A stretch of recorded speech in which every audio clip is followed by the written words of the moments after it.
I want to educate you on you. I want to empower you in times of adversity, and I want to equip you to heal yourself because you can.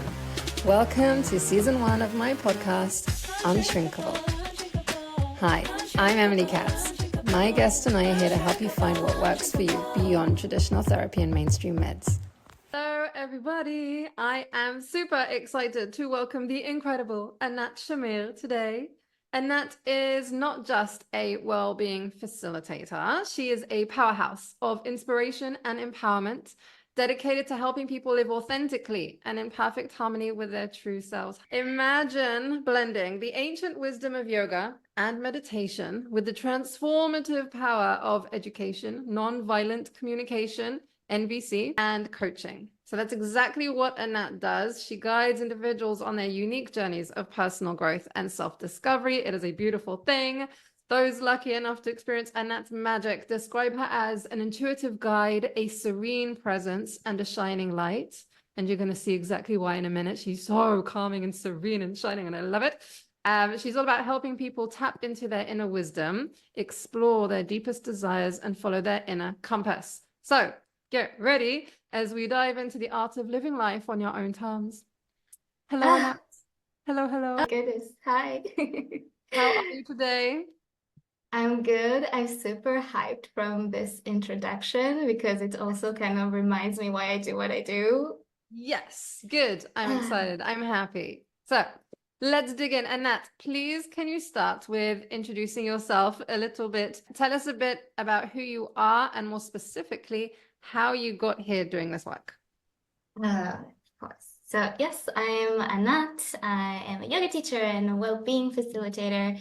And lately I'm seeing myself as helping you create the support system to shine your essence and live your life that you truly want. And how I got here is basically I always wanted to help and, make the world a better place. And somehow when I was very young, I thought, I'm going to be a doctor. And then my mom said, there's going to be blood. I was like, okay, I'm going to be a teacher or an educator. For a very long time, that has stuck with my head. And I did my bachelor and my master's in education. But somewhere along the way, something didn't click and it didn't sit quite right. And I find myself feeling like all those people are talking about having passion for what they do and the passion that drives them through to be better and do the things. And I don't feel like I'm that passionate about what I do. I'm good at it. I know I can be better at it, but do I really want to do it? And I started to kind of question that. And somewhere along the line, I realized that when I feel my best version of myself, when I find the world the most beautiful and most inspiring to live in, is when I finish my weekly yoga class and I'm on cloud 9 and walking on this beautiful pavement and everybody's beautiful. And okay, so maybe there's something there. And I kind of transitioned and I did my yoga teacher training and started to kind of figure out how can I be a yoga teacher? And then unrelated to that, started traveling the world with my partner. So we tried to do this digital nomading thing as an experiment, half traveling, half working from afar. And as we were doing that, it was a really big catalyzer to find out what I really want and what I thought I needed to do in order to be successful in being a traveling yoga teacher and what it actually fits me and works for me. Being an influencer isn't really my cup of tea. I don't have enough drive to do that, the kind of thing. But having one-on-ones and creating well-being events where I am in the world and bring community together. And those are the things that really make me want to do more. And so it was a very long process of getting a little bit closer to what actually makes me happy and makes me want to do more of the things that I do. And I think I'm still on this process today. Life keeps happening all the time. But I'm really happy to have reached this point and share this space. Beautiful. And it sounds like, I always say the best qualification is lived experience. And it sounds like you really were focused from kind of early on, right? Like what lights me up? Like, what is it that I want to do? I'm not, I'm good at this, but it's not what I want to really be doing. And I think that that is a very, very key point. And so thank you for sharing. And let's have it. Tell us about how you teach with regard and coach with regards to authentic self and using our inner compass and those kinds of themes. Wow. This is a really big question because depending on where you are in your life's journey, it can look very different.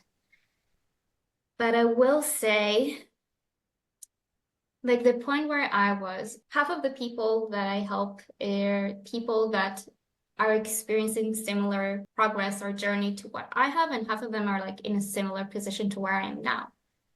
And so the answer is slightly different to the type of person. But I, for once, was very uncertain of what I really want out of life. And like I just knew, like, this is what I'm good at. I have like a wish to make an impact on the world and make it a better place. But I also want to, feel good about it, have a livelihood, and kind of like was uncertain on where all those things are going to meet. And in those regards, I personally have experienced two things that were very influential on me. So if I find people that are coming from a similar place, would usually guide them towards one or the other. And one of them is the concept of Ikigai. Have you heard of it? I love it. Yes. So do you want to briefly describe it? Okay, so Ikigai, this old Japanese tool to find what your life purpose is in a way, and it's like a Venn diagram, and you have the 4 different sections: what you're good at, what you like to do, what you can get paid for, and what the world needs. And then the overlaps, if in all 4s in the middle, that is your Ikigai. And I love this tool. I use it with a lot of my clients, and if anyone hasn't heard of it, go Google it and try it out. It's really cool. Yeah, and it's really fun. I also find there is a lot of, so let's take Ikigai, for example. Like most of the time you'll do some work with it and like free writing, like what I'm good at, what I like, what can help the work. And you try to find things that overlap and like, maybe this is my Ikigai. But what I also like to bring into that, but there are the overlaps of not all 4 circles. You can also have the overlap of 2 or 3, and it's totally okay to be in an overlap of just one. You'd be doing just one thing, but building towards the other 3. And it's totally okay to have 2 that overlap, but find something that you do in your free time that overlap the other 2. And so you don't have to find your Ikigai straight away. It's really fun to experience and think about, but you can walk towards it and what just makes most sense this for the next step. So this is kind of like maybe something that in a one-on-one we're going to explore. We're going to try to find an Ikigai and make it more tangible and practical for you right now, what you want to accomplish and what you can do right now, not something that you have to work towards and have to accomplish. Like there are certain things that are block us in life. Like if you want to be landscape designer, like you have to have certain qualifications to be able to get certain jobs. So you will have to put in the effort of studying and getting the certificate and to be able to get there. But that doesn't mean that you have to wait all this time to start enjoying your life or loving what you do.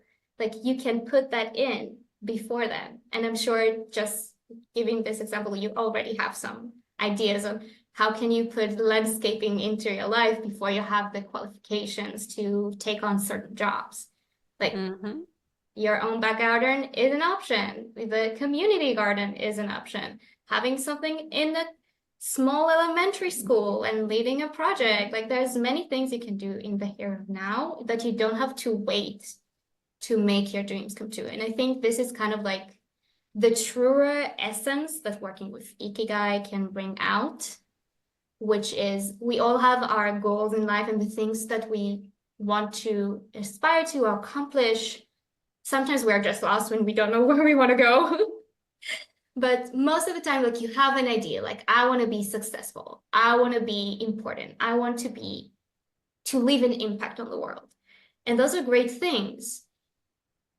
But and here we come to the second thing that I really love to do, and this is taking this title of what you think you want to accomplish or what you have been guided toward by your upbringing and your family and society and things you have chosen or knowing or unknowingly to take upon yourself as expectations to what things should look like.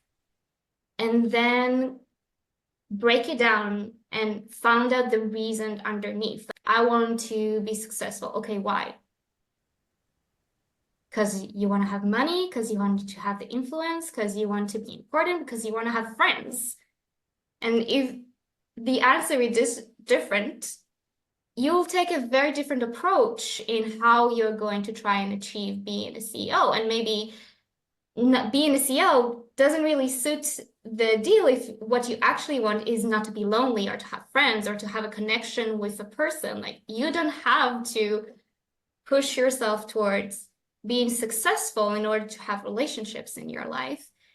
And also, what does it mean to be successful? And what does it mean for you? Like, how does it feel like when you're successful? What is kind of joy or pleasant feeling does that bring to you? And those are the core desired feeling. Core desired feeling is by Daniel Laporte. And for me, it's overlapping with concepts from nonviolent communication, which are in Daniel Laporte kind of like lexicon, it's what are the pleasant feelings you wish to feel in your everyday life? And I kind of bridge it with the nonviolent communication, which is like, what are your desires? And the desires or your needs. So kind of like being seen, being heard, being safe, being secured, being free, being fulfilled. Like there's different kind of needs that we have of human beings, and kind of like people usually go to the Maslow pyramid, and there's definitely parts of the Maslow pyramid that are human needs that are universal and everyone share. But there are also human needs that are more subtle. Like the need for connection is a human need that is universal. The need for feeling serenity is a human need that is universal. And so figuring out what are the needs or the pleasant feeling you wish to feel in your everyday life that are sitting underneath your goals, your ambitions, or your just general, I wish I had this figured out. When you can figure out now what I really want to feel is free, then you can make more decision in your life that will help bring more of that freedom in.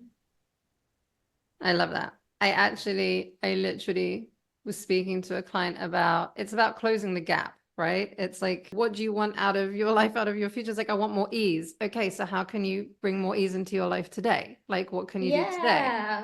You know? And so it's like, okay, maybe we can do some breath work, we can do some meditation. We just take a couple of moments out of your day, but multiple, like get your system used to feeling in ease, give it the ease that it's craving. Like now, how can you already do that today for yourself? And so, yeah, I'm 100% on the same wavelength. Like, yes. And I feel like what is like, I want to state it loud and clear. The ultimate goal that you wish for, that to be successful, to be important, to be influential, is to serve a certain way that you wish to feel in your life.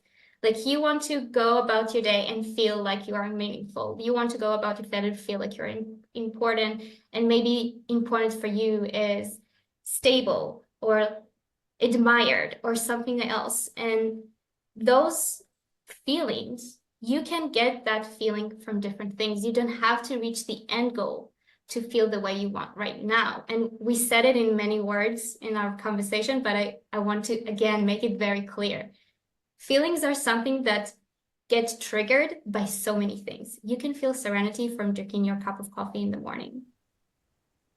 Yes. And yes, you can also practice meditation and get more mindfulness into your life. And for sure that can help. But there are things that are very tangible and easy to reach for you right now to just add a little bit more of that and bridge that gap. And once you switch the mindset, I don't have to wait. I don't have to work towards necessarily, like, there are things that we do want to work towards to improve, to increase, to grow, to develop and evolve as humans. But there are also things that are available and tangible for us in the here and now that we don't have to wait for if we can switch our mindset from working towards a goal to being in the state we wish for, or allowing ourselves to be in a state where we wish for. Sometimes it's easier said than done, because if you are experiencing right now depression or confusion, it will not be as easy to experience a sense of serenity. Like, it will take work. And I'm a firm believer that shoving your feelings to the side because I don't want to feel sad anymore and I want to focus on the happy sometimes can be a good fix for a moment, but for the long run, it's not very healthy. And also, the feelings, the body, the self has a tendency to keep on pushing the things you ignore until it is too loud to shove away, because those feelings are important and they are worthy of your attention just as much as the ones on the positive spectrum. And usually when you give them the attention they wish for and deserve, you learn more about yourself, and it's easier for them when they feel heard and seen. Like people I know, and this might be like some people hear this are going, huh? But from my experience, like listening to certain emotional things that we try to suppress and giving them the attention and the space they require, allow them to kind of like relax and reveal some wisdom, and then they're just change and to become something new. Like they become your new fuel for your new step in life. I really think it's an important thing that you've just raised. I think it is so important because it isn't about emotional bypassing, 100%. You know, like tap into the positive and focus on positive, and let's, you know, be in the space that you want to be. Like, it's all important, but it's not about emotional bypassing, 100%. And I think I'm really grateful that you raised that. Like, thank you. That it's such an important piece. I use this analogy when it comes to like symptoms and symptom suppression, that your symptoms, they're just going to get louder and louder and louder if you don't listen to them.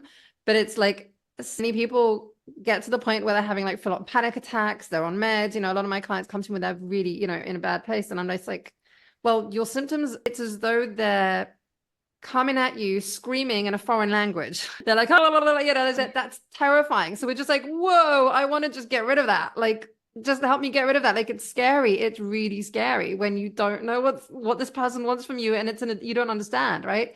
So the way I see it is that instead of being afraid of our symptoms, we are invited, we have the opportunity to learn the language and say, like, I want to help you. I want to understand you. Let's figure this out together, kind of thing. And that it's a reframe that changes the approach of us with ourselves, with our scarier bits that we're trying to suppress and like not address, right? Because at the end of the day, it's there for a reason, right? Our emotions are there for a reason. Our symptoms are there for a reason. It's our system trying to speak to us and tell us like, hey, help me. And so, yeah, I think it's a beautiful thing that you raised that. Thank you. That's very important. That being said, I do also believe in the negativity bias that we have hardwired into us, right? And, you know, it is a defense mechanism. It's a survival mechanism, but I do feel that we can override it. We can rewire it and balance it out a little bit. Like, I think a negativity bias is important for us, for our survival, but not as important as it once was. Obviously, we're no longer living in, you know, cave times. But I think that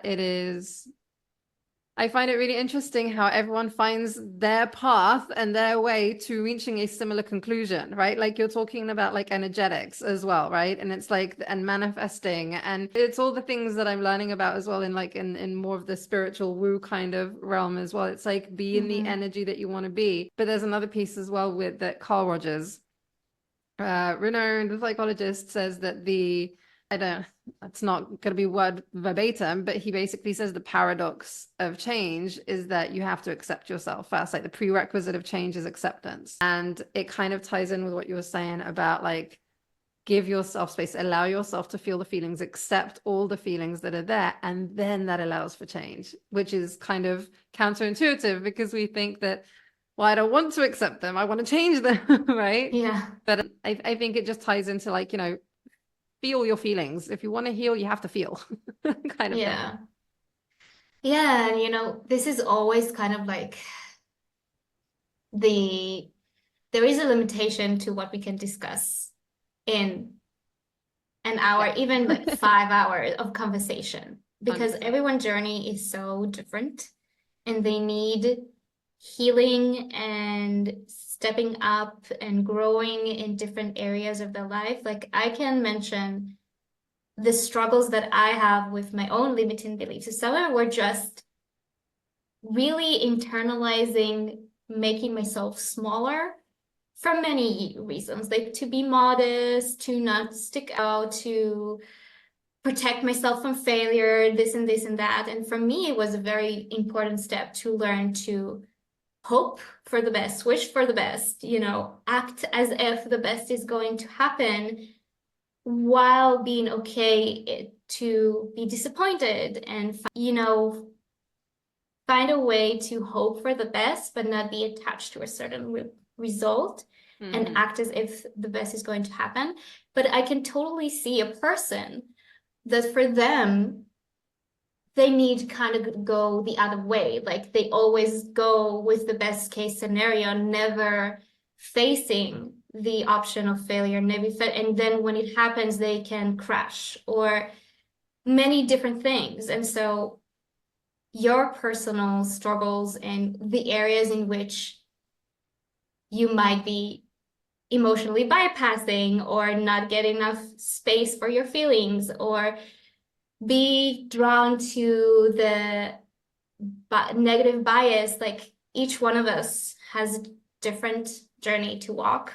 And the struggle you might be facing can be exactly what we described in this conversation, a joke or very far off, but the principles are true, but they are so nuanced to your individual journey that in my opinion, it's our personal responsibility as human beings on this earth to seek out the things that we think will help us, but then bring them internally and kind of like trying them on, see how they feel, how they fit.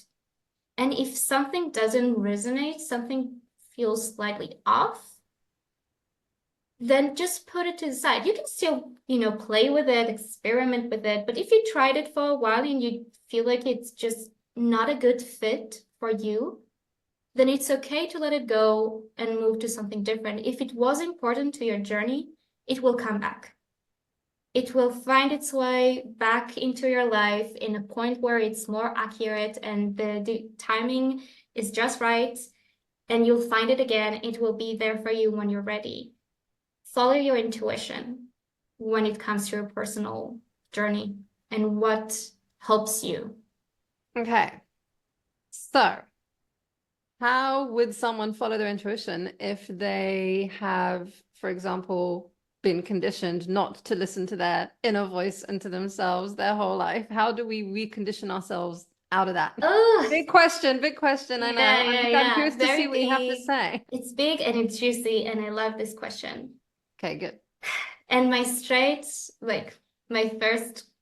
thought that I want to alliterate is going to probably annoy some of the listeners, but it takes time.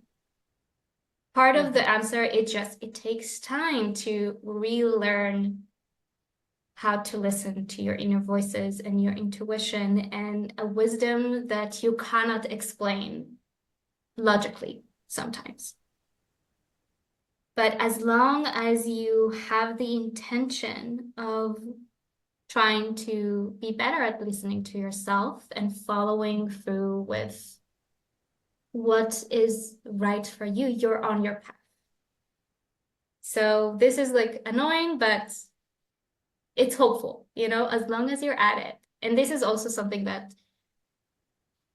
regarding any type of practice that we do, like I see many people that are frustrated with practicing meditation and things like that. The actual act of the practice is the important bit. It's not how you felt during the meditation or the yoga practice or when you gave a certain speech. It's the act of trying it out and practicing it that is actually the important bit. And now we'll get in more into like things that might be more practical.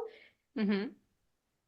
And I can kind of like reflect from my personal journey. For me, and I think for many people that are living in this current time, we get very detached from the wisdom that comes to us anywhere besides the mind and particularly the analytical thinking mind. So subconscious messaging, gut feelings, intuition, urges that just arise, and you're kind of like, oh, but like I just has an urge to wash the dishes, but I'm thinking, but that doesn't make sense to do now. I'm just about to have lunch. I will do the dishes after. And yes, maybe it's more rational, but what's the harm in doing them now if like you feel the urge to do it now? So at least for me, I was so far detached from anything that wasn't rational and analytical thinking that I had to use the rational and the analytical to kind of like open up to that possibility.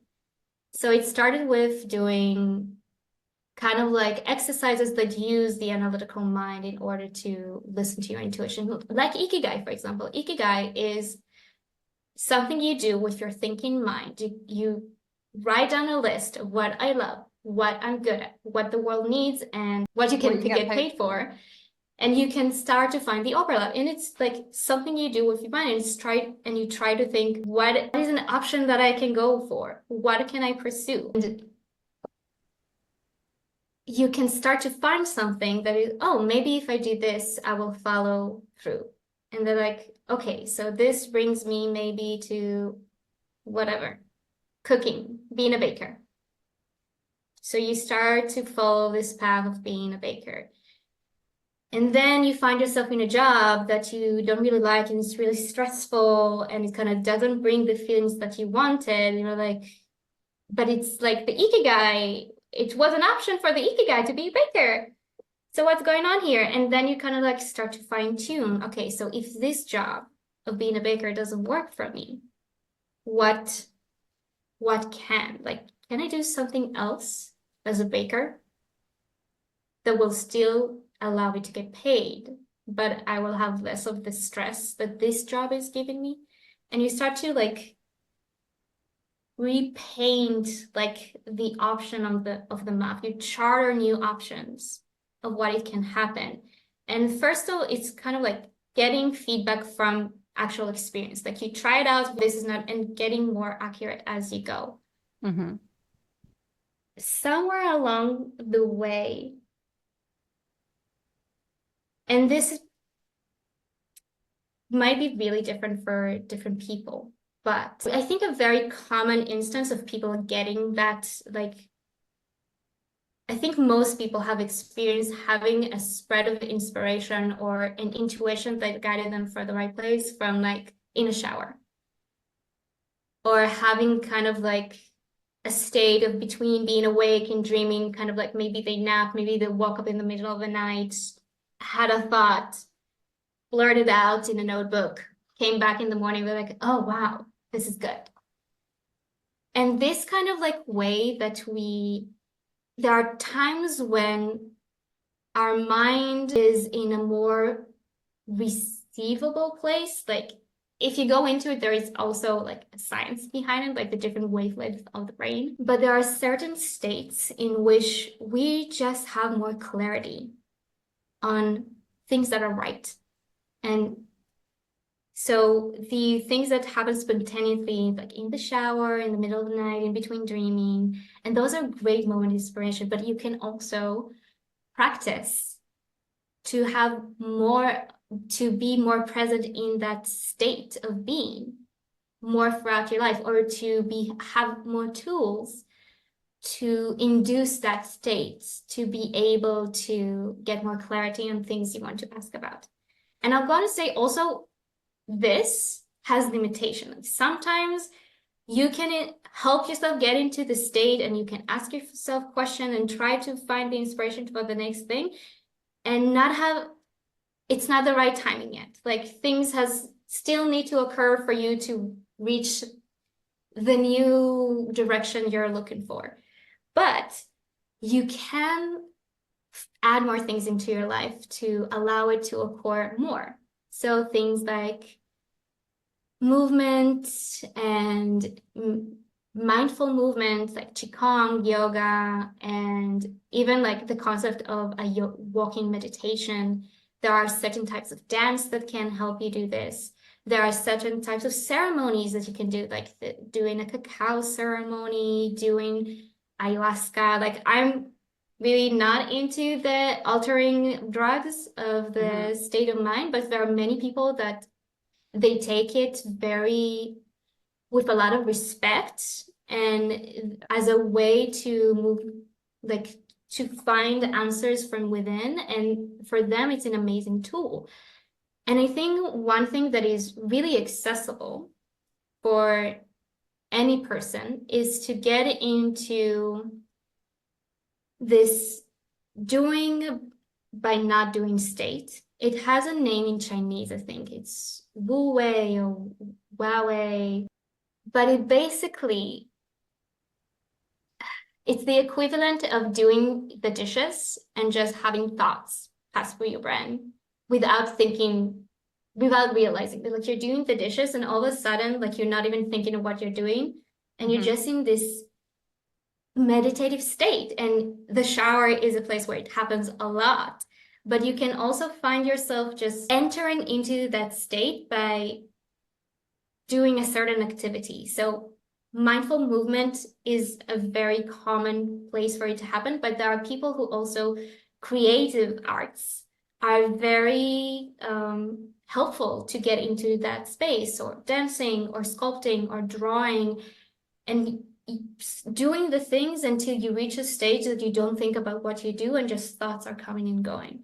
This is just a state of being where thoughts come very clearly, and ideas and wishes, and we get really great advice for ourselves. Like, all of a sudden we have this brilliant idea of something that has cooked up in the unconscious is now able to come to the surface because we're in this meditative state with our brains, aka downloads. yeah definitely.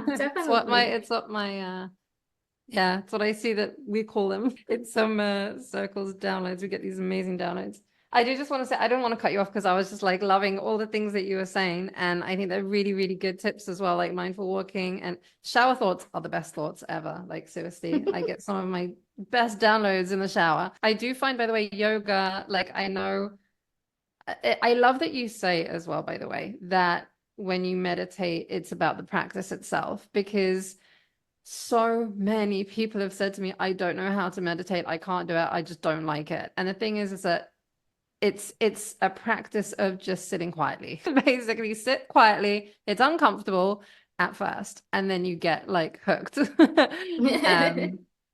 it is just kind of, I think, the mindful piece as well. And as you've said this many, many times, about finding your own path, finding what works for you. And I love that, because it's what this podcast is about, right? It's like finding what works for you, whether that is the mindful movement, whether that is the walking, whether that is the meditation, whether that is the yoga, whether that is free writing, journaling, whether that is shower thoughts, like whatever it is, how things will come through for you, that will help kind of strengthen that muscle, I guess, of listening to yourself, right? But I think that what's like just been shouted at me the whole way through, it's really clear in my model. One of the first pillar actually of self-development and self-healing and self-actualizing is curiosity in my model that I have, the metatherapy model. And it really just sounds like you're saying, how do you feel? The feedback loop of the experience, try it out, get curious. It's like, I'm just saying, curious, just literally asking questions, right? I think in day one of I was going to be a TA for Intro to Psych at the university, and the day one was critical thinking. Just ask questions, just question everything. And I think that really does apply here. That you're saying everyone has their own path, but if I'm trying to if I'm trying to generalize it and simplify it, literally, like, what can be applicable to everyone is get fucking curious. Just ask questions, like, try something out, and if you don't know what you want to try out, try it, and then the feedback loop, it's going to tell you like whether you like it or not. And then tweak. But the curiosity piece is like literally getting very curious as to what you want, what lights you up, what you like, what you don't like, what feels good, what doesn't feel good. And again, like yoga with Adrienne, I love Adrienne Louise on YouTube. She's one of my favorite yoga teachers. Her motto is find what feels good. And it's about like tapping in, like connecting. Like she says like she doesn't like the yoga robots. Yoga is about finding what feels good to her. Like that's her thing, where it's like you're not supposed to push too hard. It's not supposed to hurt. It's supposed to be like tapping in, find what feels good. So finding what feels good is an invitation to get curious as to what feels good. Does this feel good or not? And so you're literally connecting. It's reconnecting. It's, I think, this curiosity piece, right? It's like questioning what is for you, what isn't for you. That's the piece that's going to get you listening to yourself more and more and more, right? For sure. And I can totally attest to this. Like, I remember when I was in the beginning of my journey and being very frustrated about not knowing where I'm going and what I'm going to do and how I'm going to make a livelihood, which are, really tangible things that it's very hard to have them suspended in the air without an answer, because they are linked to very tangible things that we need in order to survive. And I think one of the best pieces of advice that my coach gave me at the time was, see if you can find a place of curiosity when you explore this thing. Because it brought it from this being like this, I have to find my answer, otherwise I'm not going to survive. I'm not going to find an answer. I'm going to flop out of life. That you can, but that's the feeling that I had at the time. But what if you can be curious about it? And when I was, ooh, fun, exploration, discovery, everything became like so much more. It was a wonderful reframe for the exploration process. Beautiful. Beautiful, beautiful.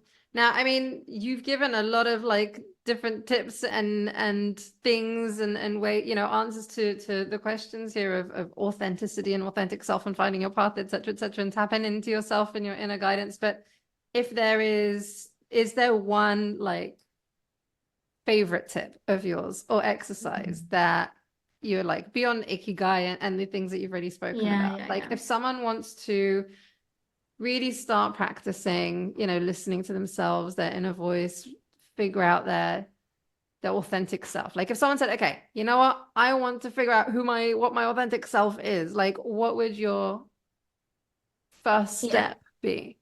So I have a few things to say and then I get to the actual practice. Okay. But like what I forgot to mention before, and I think is also wonderful, and we as a human race will be in such a better place if every human were to bring a little bit more of that time to themselves and just add times of not doing and being idle to your life.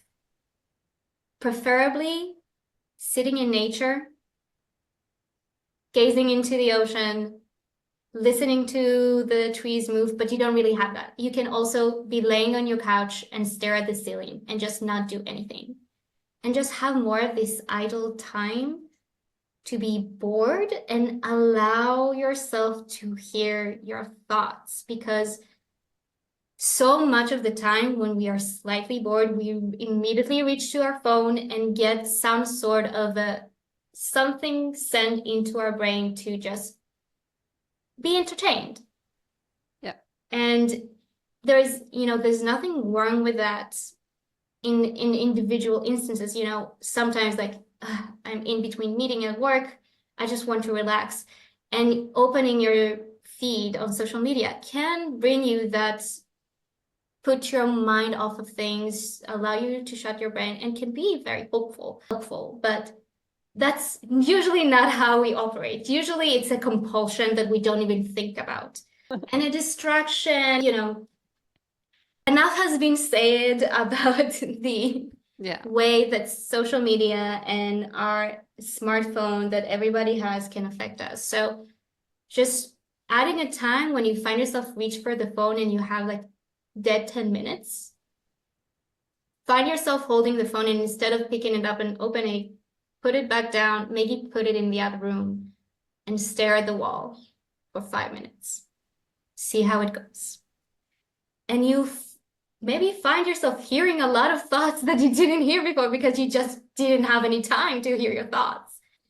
So I think in our modern day and the way society operates in most of the work right now, it's a very important piece of like just something to have in mind. That maybe you don't hear yourself because you just don't have any time that you dedicate to listen, because you want to talk to yourself. Your body wants to talk to you. Your thoughts want to talk to you. Your feelings want to talk to you. They want your attention. They want to help guide you to where you'll be most happy. That is my belief. Like that there is something in yourself that is connected to the rest of this universe and this life force energy that is across all of the universe. And if you listen to it, all she wants is to love you and help you grow. And in order to hear her, you just need to have time dedicated to be able to listen to the things she says.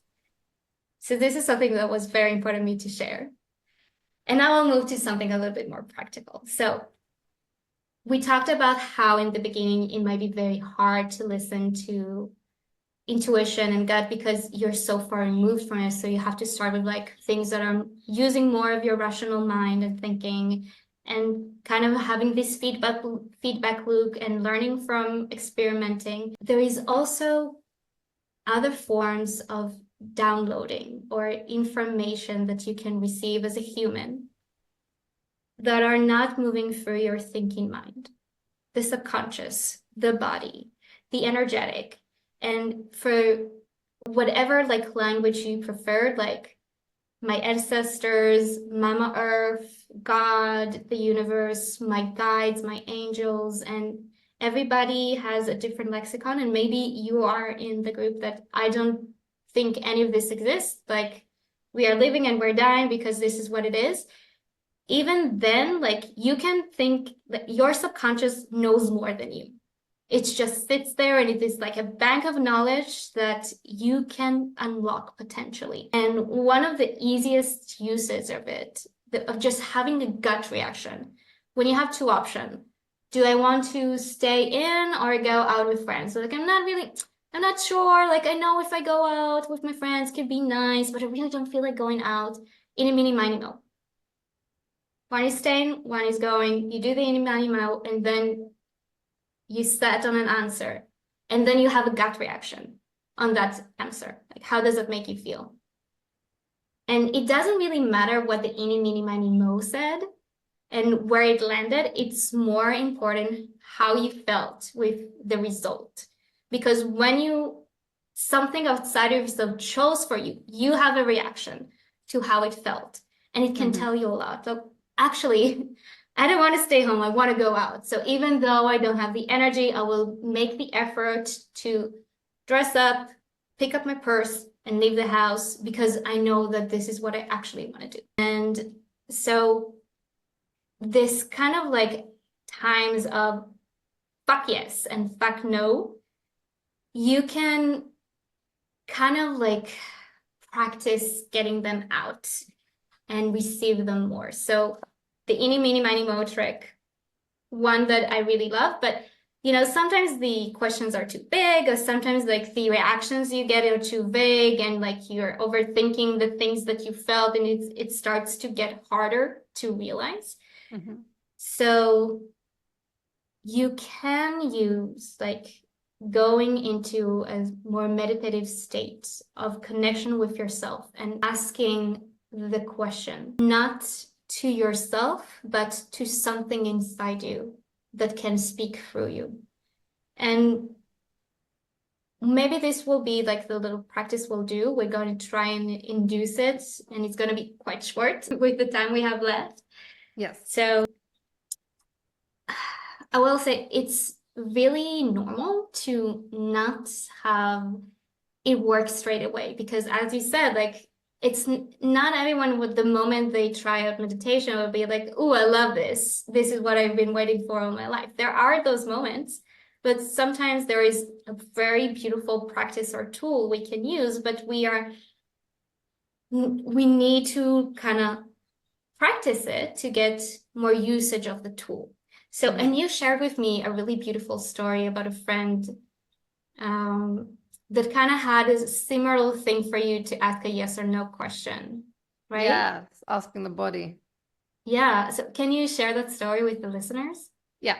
Okay. So there was, I had a question. I don't remember what the question was now. This was years ago. And a friend of mine had said, why don't you ask your body for the answer? And I was like, what do you mean ask my body? Like, what does that mean?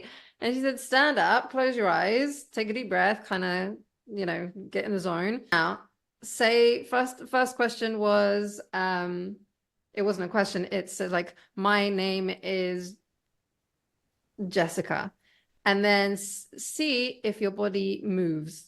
Just like try and kind of let go and surrender, and just see if your body goes forward or backward, or if there's like any kind of slight sway or movement in some way. And she says that then would be your body's response to no. Like, my name is Jessica. No, my name is not Jessica. So that would, if let's say my body would fall, like I'd feel like kind of a sway forward. I'd be like, okay, that's no. Now she says, now say something that's true. So my name is Emily. And then I'd feel like kind of going back, and I was like, okay, so that's a yes. That just gets you to like, okay, so forward is no, backward is yes. And then ask the question that you want the yes or no answer to. Now, the first time I did that, I was like, my body's not moving anywhere. Like, I'm not, it's like, I think I wasn't in a way open to it already, timing wise, right? I didn't feel anything. I was just like, nope, body's not moving. And I think that now looking back, I think there was some kind of a subconscious kind of resistance. So like, this is bullshit. Like, this is like, what the fuck? Fast forward a couple of years, I spoke to her again, and she was like, have you asked your body? And I was just like, oh, this again? Like, and she's like, well, try it now. You've like done a lot of inner work, self-developed work. So, you're on a spiritual path. Like, just try it. And it fucking worked. I was like, I was like, what the hell? This is insane. But I'm at the point where like I'm just so open to trying things. I don't care. I don't question it, like how, what, where, just fine. Got it, love it, great. Another tool for my toolbox. And so that being said, I don't use it often enough, but I did use it recently, and it works. Like it really does work. Like my body, I can't ask it a lot of questions. I ask it like once. I say like, first of all, I gauge the yes and the no. So I say like my name is not my name. You get the true and the false. I get the yes and the no. And then I asked the question, and I was like, oh, okay, cool. Thank you, yeah. body. Yeah, and I think from what you said, there are a lot of like caveats for you to work on. Like being open to see if anything happens is a great, like this curiosity state of mind. Like it's really important. Like if you're not you don't think it's going to work, it probably will not work. Like sometimes there are exceptions. A lot of us former skeptics were very yes, for sure. to things. So but once you become open for it, there are like so many things, like you cannot explain it, but there's something in you that just knows. It just knows.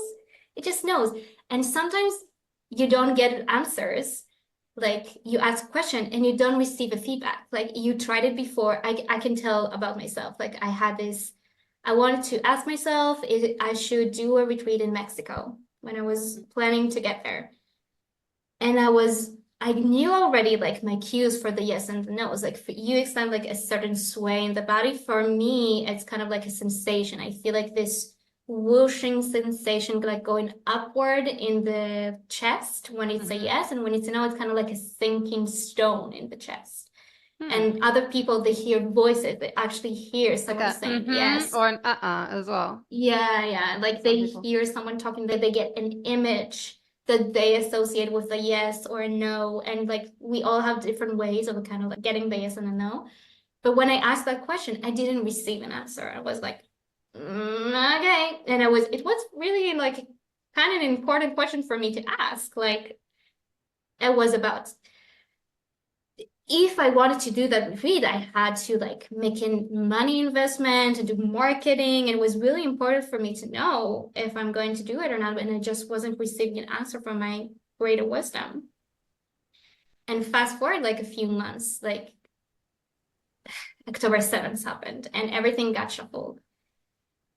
And it just wasn't the right time. And only then I understood that the only answer I could have received at that time was no answer. Because if I would have received a no, because it was practically a no, like it was not the time to do a retreat in Mexico. But if I have received a no from my guidance, I would have, okay, so I'm not ready yet. But that's not what they were trying to say to me, that you are ready, but it's not the right timing. So if I received a no, I would have thought that I'm not ready yet, that I need to continue extending my skills or something like that. If I received a yes, that would have been a wrong thing to do, right? Like, it wasn't the right timing. Our egos are always going to make it personal. It's always going to be about us, right? So your guides are like, I'm not going to make it personal. We're just going to not give you an answer. Yes. And that was the best answer I could have received at the time. I like it. I love it. Yeah. And sometimes also like the universe, I like to call it the universe. Maybe you like to call it source, God, whatever. It can get annoyed with us. Like, you don't trust me enough to give you a yes. Okay, I'm going to start bullshitting you. Like, I gave you a yes before. Now it's going to be a no because you keep on asking the same question and like, forget it. Like, you're not actually opening for the feedback. So I guess like this session is over. Kind of like closing the shop on you. So that is kind of like the fuck yes, fuck no. And we're going to try and do that a little bit now. If we're open for that, if we're like at the stage in the conversation where we can do the practical aspect. Okay, great. Amazing. Yes. Okay, so for everyone listening in now, have a question you would like to ask. And starting with a yes or no question is a little bit easier in my experience. I also have a colleague that actually doesn't like to use the yes or no question, but for me, for coming from a more skeptical background, the yes or no are really good trust builders in the experience as a whole. So you know where you are in your life. So if you have an open question and you feel like you can be open to receive the answer, go for it. If you're just beginning, maybe start with a yes or no question that you're thinking on, something that you have in your mind. And what we're going to do is we're going to prepare our body and mind to be in a state of receiving. And then we're going to have a little bit of meditation to help induce that state and help us ask the question and receive an answer. So now that we know where we're going, I'm going to invite you, if it's possible for you as you're listening, to maybe stand up. Because many times, okay, don't stand up yet, I'm going to explain and then stand up. Many times when we try to go into a meditative state, quote unquote, it's very hard for us because we have been sitting all day and our body has energy that it needs to expand to be able to be in a quiet, still place without having a monkey thoughts, like monkey brain thinking of this and this and that and what I need to do and what I have done and the mistakes I have done, blah, blah, blah, blah, blah, blah. By moving the body. And that's why I think in our modern days, movement meditations are so popular. By moving the body, we actually bring it into a more serene state that it can stay seated to be connected to ourselves and a wisdom beyond ourselves. So with that out of the way, we can stand up and we gotta just add some of that movement to the body so it will be able to be still later. So we can start with maybe shaking the body, shaking the hands and the booty, and shaking the legs, and you can take your head down to the floor and shake your whole body up. And feel free to add any sounds that you want. Like if you're on your own, this is a perfect time to go like and take any sounds that you want to make. You can jump. And you can shake your chest and do the boogie and the shimmy. And when you feel like you got enough energy out of your body, maybe just start making your movement a bit slower. So maybe moving from the jumping and the shaking to a bit more sway from side to side, more kind of like circular movement, flowy. So kind of like imagining you're that girl from the meme of the girl that just vibes with herself and dances with her eyes closed. That can be you in this moment. Yeah. And if there are any sounds you want to make now, this is also a great time to maybe like more guttural sounds like or big exhales through the mouth. And maybe after a while, you kind of find yourself more prepared to stand in stillness and kind of feel yourself breathing, noticing your pulse, the blood pumping and flowing in your veins. And if you feel ready to shift into a sitting or laying down position, you can guide yourself to your chair, to your sofa, to your bed, and find a comfortable position, sitting down or laying down.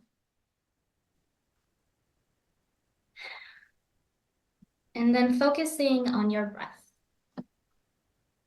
Inhaling through your nose, exhaling through the mouth. Do that 2 more times. Inhaling through the nose, expanding the belly, the ribs, and the chest. Exhaling through the mouth.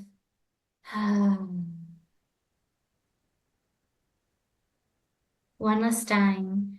Inhaling to the belly, the ribs, the back, the chest, opening up, and with the exhale, sign it out.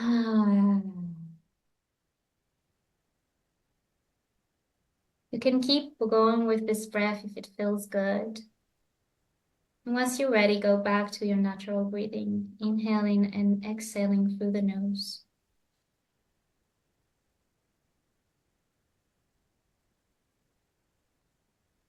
We're going to imagine that with each inhale,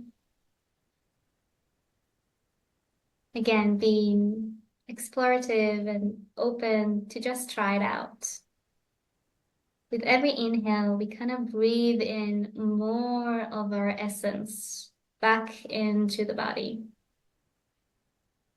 And with every exhale, we allow it to settle back into ourselves and find the place where it fits so smoothly and nicely.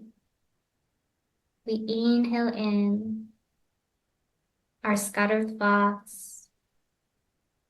We exhale and then we let them land into the body.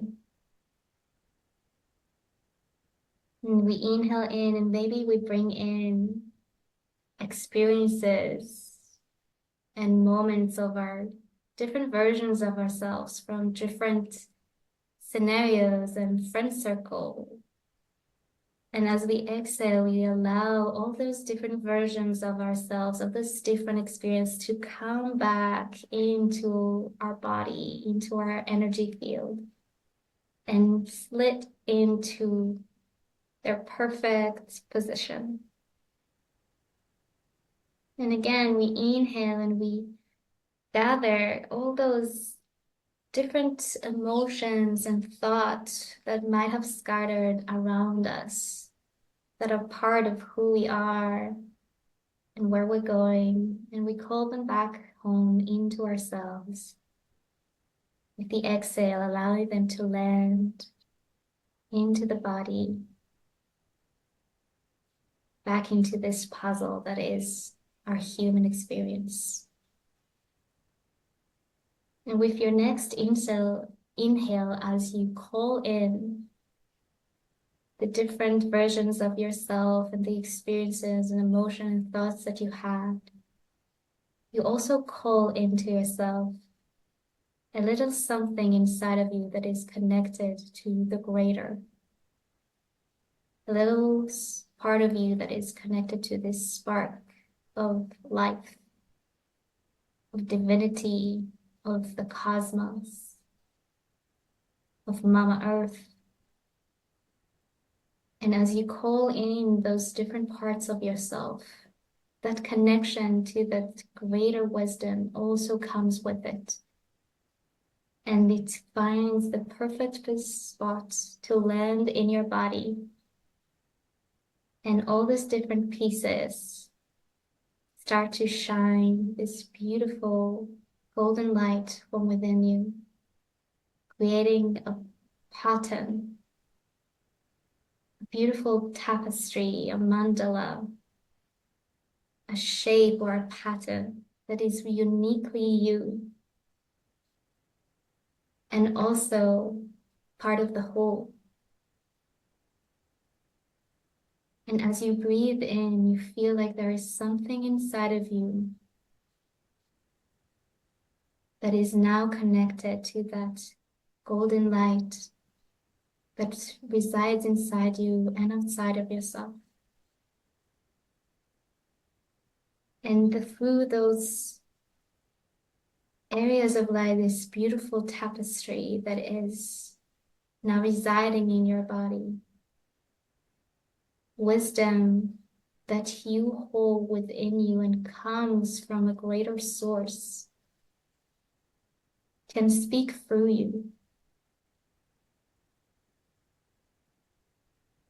You feel that essence in your body and how it makes you feel.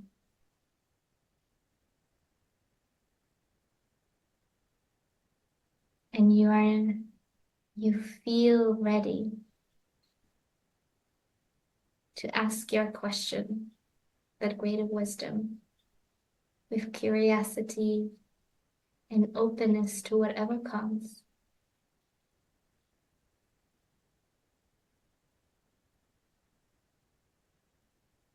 So you ask your question, and whatever the answer is and however it manifests,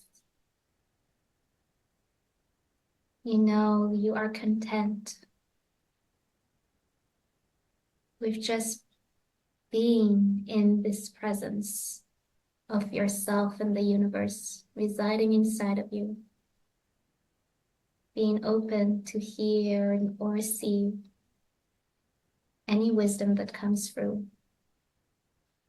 and also being perfectly happy just vibing in this state for a while.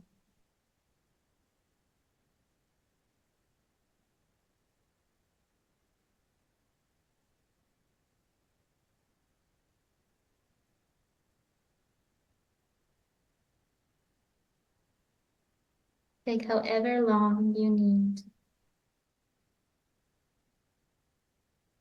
to enjoy this presence you feel, or ask follow-up questions if you have them. And when you feel you are complete, you have fulfilled this moment of interaction, you can slightly bow your head in gratitude for the things you experienced now or in the past, things that you are grateful for in this life you are living. You thank the guidance that has resided within your body if it has showed up. You thank yourself for taking the time to try out this practice with an open mind and heart. And you thank anything that comes from within you that you wish to show your appreciation and gratitude towards. And with those feelings overwhelming your heart and opening yourself for your future and the things that will come, we breathe them all into our hearts And with the exhale, breathe out and let it all go back into the world.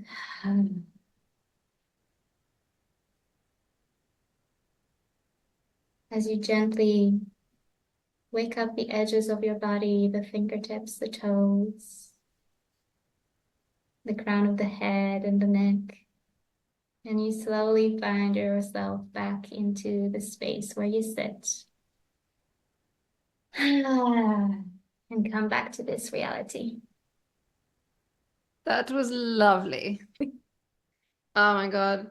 I think I need to take some notes because a lot came through. Hold on. Oh, I love hearing that. Yeah, no, I had a lot. At the end, I was like smiling because I was like, geez, okay, I get it. I love it. I love when the No. universe is kind of like, I told you, I told you, I told you. Ah, man. Okay. Thank you. That was very interesting, and I will let it percolate. I will sit on it and then I will share. Ah, But probably in my posts somewhere. But yes, okay. That was very yeah, interesting. maybe add like a post conversation. Thank you. Something was on my mind and bothering me, and yeah, okay. Wow. Yes, Wow. thank you. Right, well, amazing. And thank you, thank you, thank you, thank you. I really hope that others like me just got some aha moments. I love aha moments, so thank you, Anat. My Thank you for pleasure. sharing your wisdom and your time. I really, really appreciate that you have given us your time so kindly and willingly and freely. And thank you, thank you, thank you. I really, really appreciate it. Thank you to everyone listening in. I hope you found our discussion today helpful and insightful and informative and inspiring as well. Living authentically and in alignment with our true essence can and will transform your life. It's just, yeah, it will. So if you enjoyed this episode, I'd love it if you would subscribe, rate, and review it on your favorite podcast platform. It will really help get this information out there to more people, and who knows, it might just change someone's life somewhere. So I'd also love to hear from you. And I think Anat would too. Like, what was your biggest takeaway from today? You can find Anat at the links in the description to wherever it is that you are listening in or watching. Stay curious, stay informed, and stay tuned for more episodes coming your way. Anat, thank you again. You are amazing. Thank you. Lots of love, Yay, I everyone. had so much fun. Bye. Yay. Bye.